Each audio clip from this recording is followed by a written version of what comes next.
متقین کی چوتھی علامت یہ ہے کہ اللہ تعالیٰ کی طرف سے جو کچھ حضرت محمد صلی اللہ علیہ وسلم پر نازل ہوا اور جو کچھ آپ سے قبل انبیاء اور رسل پر نازل ہوتا رہا، سب پر بلا تفریق ایمان رکھتے ہیں۔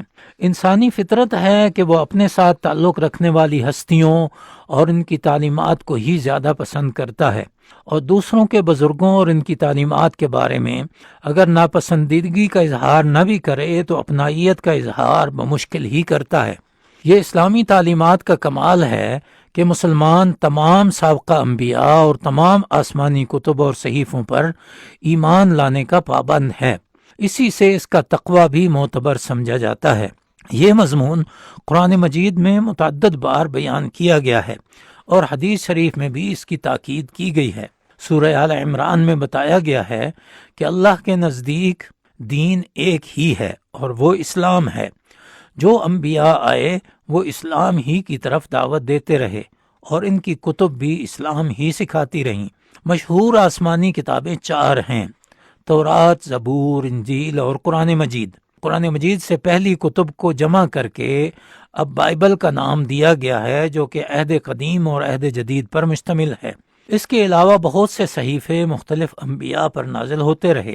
مسلم معاشروں میں ایمان مفصل کے عنوان سے ایک اقرار نامہ بھی بچوں کو سکھایا جاتا ہے، جو تمام انبیاء اور رسل اور کتابوں پر ایمان لانے کے اقرار پر مشتمل ہے۔